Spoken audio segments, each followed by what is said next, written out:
Good morning student. मैं doctor Usha Prasad Gupta, department of home science, Marwari college, Ranchi.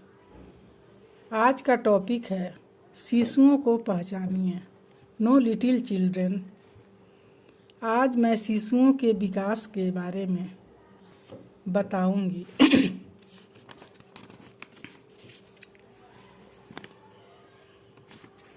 Know little children, शिशुओं को पहचानिए।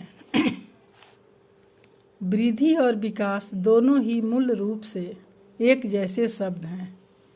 वास्तव में गर्भधारण के पश्चात ही गर्भावस्था में शिशु में वृद्धि होने लगती है। वृद्धि बालक के शरीर और आकार, लंबाई और भार में ही नहीं होती, बल्कि उसके आंतरिक अंगों तथा मस्तिष्क में भी होती है। विकास का अर्थ है, विकास एक ऐसी प्रक्रिया है जो जीवन पर्यंत चलती रहती है। विकास में जो भी परिवर्तन होते हैं वे एक दूसरे से संबंधित होते हैं। विकास की परिभाषाएं। विद्वानों हरलॉक 1974 ने विकास को परिभाषित करते हुए लिखा है, एक नवजात शिशु उठना बैठना तथा चलना नहीं जानता है, परंतु जैसे जैसे उसका विकास होने लगता है वह यह सभी क्रियाएं करना सीख लेता है। विकास की निरंतर गति कभी भी रुकती नहीं है।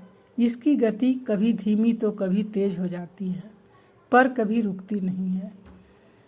उदाहरण के लिए बालक के दांत 6 महीने में दिखाई देते हैं, पर गर्भ काल में ही मसूड़े में बनने आरंभ हो जाते हैं।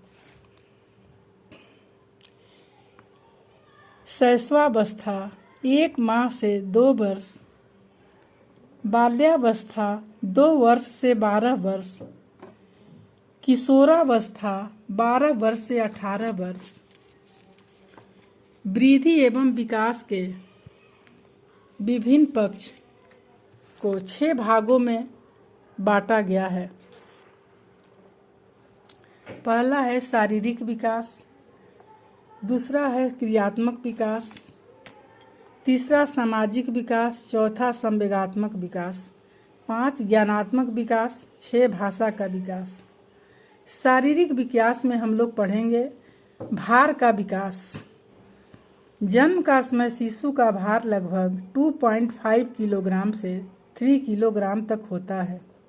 1 वर्ष का होने पर बालक का भार 9 किलोग्राम से 10 किलोग्राम तक हो जाता है।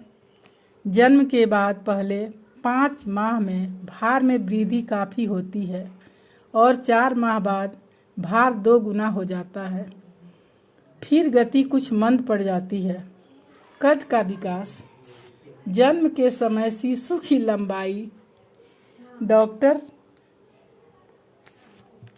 जन्म के समय शिशु की लंबाई 50 सेंटीमीटर से होती है। 1 वर्ष में शिशु की लंबाई लगभग 72 सेंटीमीटर हो जाती है। शारीरिक अनुपात। शिशु के शरीर के भिन्न भिन्न अवयव भिन्न भिन्न अनुपात में बढ़ते हैं। हेड, फेस, हैंड एवं फीट, हड्डियां, बोन्स, आंतरिक अवयव, दांत, ज्ञानेंद्रियों का विकास, स्नायु तंत्र इत्यादि। अब हम आगे पढ़ेंगे शारीरिक विकास को प्रभावित करने वाले तत्व। पहला तो है वंशानुक्रम, पोषण, टीकाकरण, शुद्ध वातावरण और गर्भावस्था।